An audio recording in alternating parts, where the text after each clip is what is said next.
Hello everyone, this is Asika. Welcome back to my channel. তো আজকে আমি আপনাদের জন্য নিয়ে চলে এসেছি বেবি ফ্রকের কাটিং এবং সেলাই। তো কিভাবে খুব সহজে বেবি ফ্রকের কাটিং করবেন এবং সেলাই করবেন তার শর্টকাটে একটু দেখে নিন। ভিডিওটা খুবই শর্ট করে আমি করেছি। তো প্রথমে আমি এখানে কাপড় নিয়েছি 11 ইঞ্চি চওড়া, সরি এটা কিন্তু চওড়া হবে, আর এটা হচ্ছে লম্বাটা আমি দেখিয়ে দিচ্ছি 6 ইঞ্চি, এবং একটু পুটের জন্য আমি এক্সট্রা নিয়েছি, সেটা চাইলে কেটে ফেলেও দেওয়া যায়।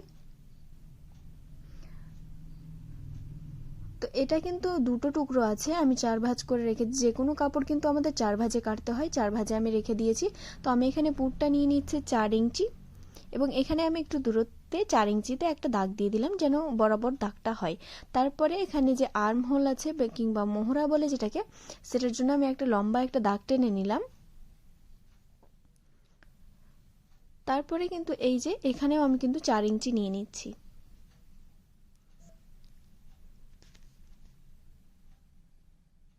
এই দুটোকে মিলিয়ে দিতে হবে। মিলিয়ে দেওয়ার পরে এবার আমরা কি করব, এই যে এখানে আমাদের বডির মাপটা নিয়ে নিচ্ছি 5.5 ইঞ্চি, মানে 5.5 ইঞ্চি। তারপরে আমরা এখানে কি করব যে এইভাবে মিলিয়ে দেব।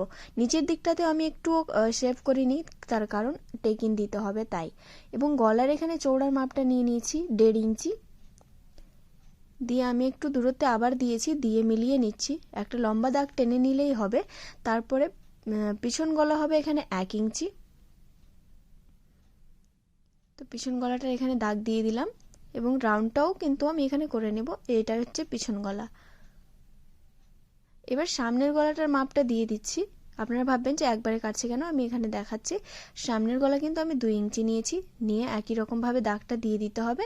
তারপরে এই যে হয়ে গেছে আমাদের এখানে। তারপরে পুটটা একটু শেভ করে নেব।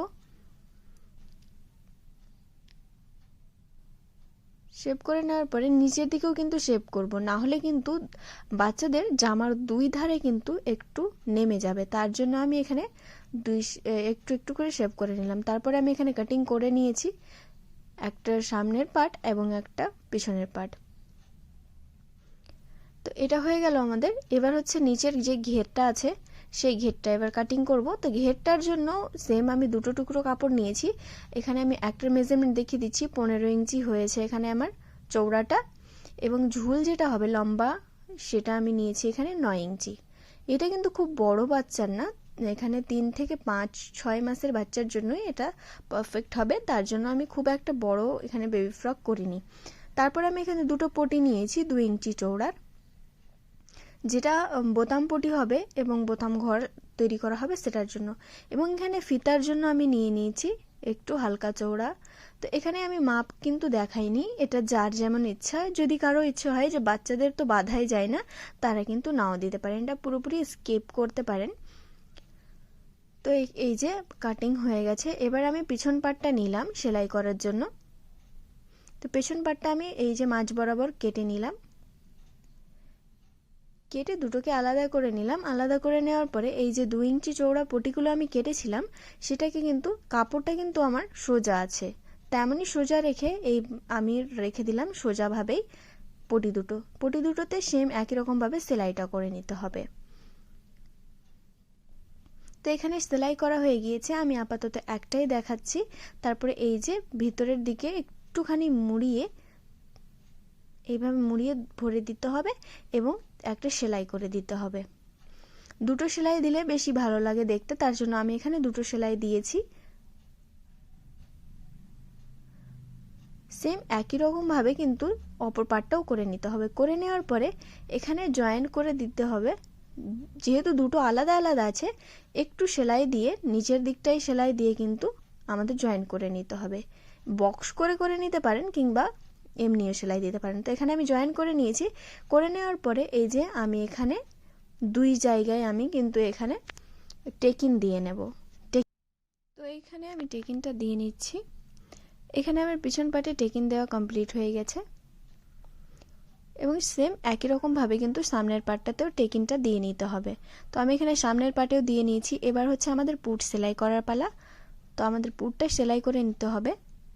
তো এখানে আমি পুটটা সেলাই করে নিয়েছি। পুটটা সেলাই করে নেওয়ার পরে এখানে আমি পটি লাগাবো। নর্মালি আপনারা 1 ইঞ্চি চওড়া পটি যেমন হয় কিন্তু সেরকমই কাটিং করবেন। কাটিং করে নেওয়ার পরে এভাবে সেলাই করতে হবে, কিন্তু ছোট ছোট একটু একটু কুচি দিয়ে দিতে হবে। খুব বড় কুচি না, হালকা হালকা কুচি দিয়ে কিন্তু এটাকে লাগিয়ে নিতে হবে। তো এখানে আমি লাগিয়ে নিয়েছি পটিটা লাগিয়ে নেওয়ার পরে এইভাবে ভিতরের দিকে মুড়িয়ে একটা কিন্তু সেলাই দিয়ে নিতে হবে।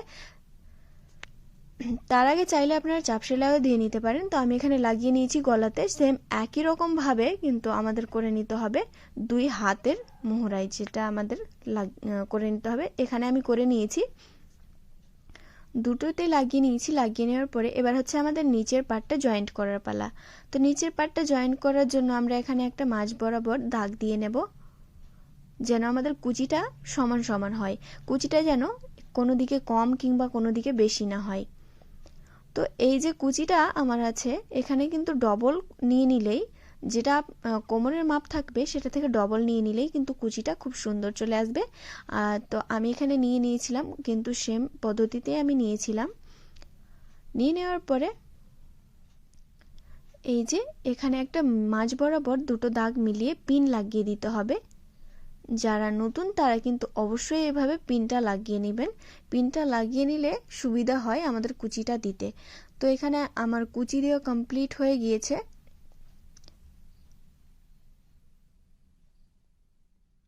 তো এখানে আমি 2 সাইডেরই কিন্তু কুচিটা দিয়ে নিয়েছি। দিয়ে নেওয়ার পরে এবার আমরা সাইডটা সেলাই করে দিব। নর্মালি সাইডটা শুধুমাত্র সেলাই করে দেব আমরা, আর যেটা ফিতা ছিল সেটা কিন্তু লাগিয়ে দিতে হবে। ফিতাটা কিন্তু আমি বানানো দেখাইনি, কেননা অনেকবারই দেখানো হয়েছে এবং ফিতাটা নর্মালি অনেকেই জানে। তো তার জন্য আমি এখানে কিন্তু ফিতাটা দেখাইনি, শুধুমাত্র একটা সাইডে সেলাই দিয়ে নেব, যেমন সাধারণ সেলাই হয়। তারপর সেলাই দেওয়ার পরে নিচের দিকটাও কিন্তু মুড়িয়ে নিতে হবে। নিচেরটা আমার কিন্তু পাড়মুখ ছিল, তার জন্য আমি একবার মুড়িয়ে আমি সেলাইটা দিয়ে নিয়েছি। তো এখানে আমাদের যে বেবি ফ্রক আছে সেটা কিন্তু রেডি হয়ে গিয়েছে। তো এটার লুকটা কিছুটা এরকম এসছে। তো আপনারা অবশ্যই জানাবেন যে এটা বেবি ফ্রকের লুকটা কেমন লাগছে। তো যদি ভিডিওটা আপনাদের একটুখানিও পছন্দ হয় তাহলে কিন্তু অবশ্যই একটা লাইক করে দিবেন। আর আপনারা কমেন্ট খুব কম করেন, একটু কমেন্টটাও করে দিবেন। আর যদি ভিডিওটা সত্যি সত্যি খুবই ভালো লেগে থাকে এবং উপকারী মনে হয়ে থাকে তাহলে কিন্তু অবশ্যই লাইক, শেয়ার এবং সাবস্ক্রাইব করার পরে পাশে থাকা যে বেল আইকনটি আছে সেটিকে কিন্তু ক্লিক করতে ভুলবেন না। তাহলে আমি যখনই কোনো নতুন ভিডিও আপলোড করব সবথেকে প্রথমে আপনার কাছে নোটিফিকেশন